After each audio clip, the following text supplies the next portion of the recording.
Hi everyone, so today I'm going to be talking about the nonprofit career analysis paper that we did for Intro to Nonprofit, and just talking a little bit about what I found for my paper. So I started my paper off by talking about the Oregon Public House.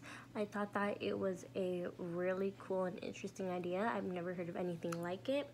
Going into this paper, I didn't really have any preconceived notions on nonprofits because I have personally been involved in the nonprofit world for a long time, and so I know most things. And then I thought it was a really cool idea bringing this fun atmosphere and combining it with social work, because I really love the idea of combining creativity with public service. And so that's why I found this idea to be really cool and really intriguing. I found myself thinking things like, how do they keep their business running, getting the funding for that, and then how can we take this idea of creating a really fun atmosphere for people and combining that with nonprofits, because I think that was really cool, getting not only the helping a cause, but also helping the community come together. And then in terms of my career analysis, my overall goal is to one day open my own nonprofit and then be executive director. But I know that before that, I need to get some experience in the nonprofit field and get a little bit more exposed to that in order to build skills that are going to help me get there. So the first career that I found that I thought would be a good fit for me is community service coordinator. And for this job, you technically just need a bachelor's degree. That's what's most common.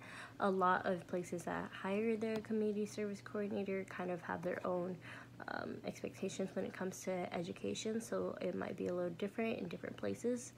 One thing that worries me is that I have quite a few different subjects within my majors, so it's really hard for me to find one that sticks with it, because within my interdisciplinary study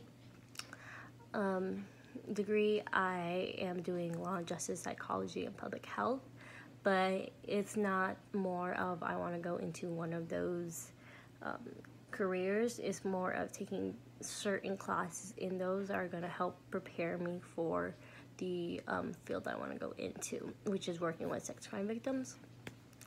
But I have a lot of experience going out and talking to the community and planning things like that, so I thought this would be a good career in terms of my skills.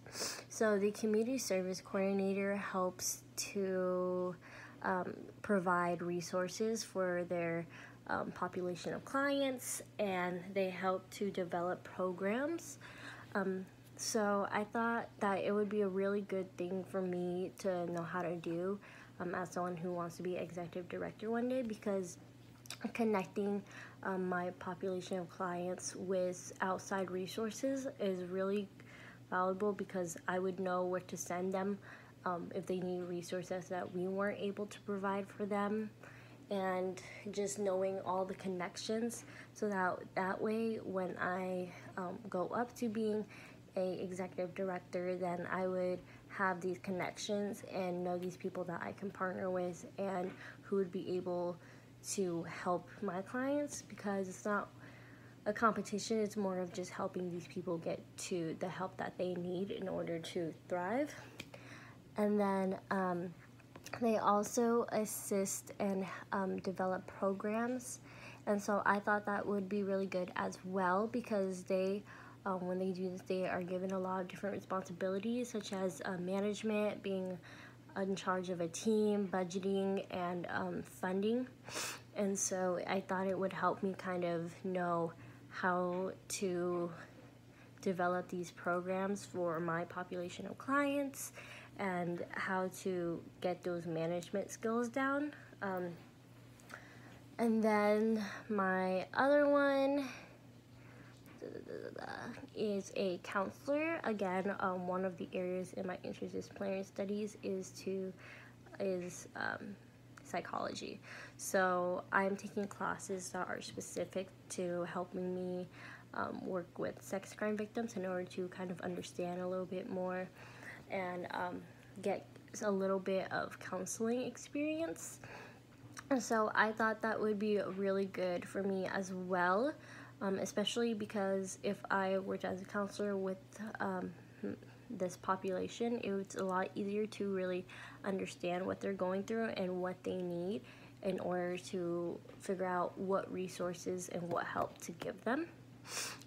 And also, I think it would be good because I have not only experienced but also witnessed sexual violence, and so sometimes I find it's easier to talk to someone who can kind of relate to what you're going through, so that instead of someone who would never be able to understand, is kind of a different level of comfort. And so I thought that would be good too, because it would help me connect with them better and to help them better.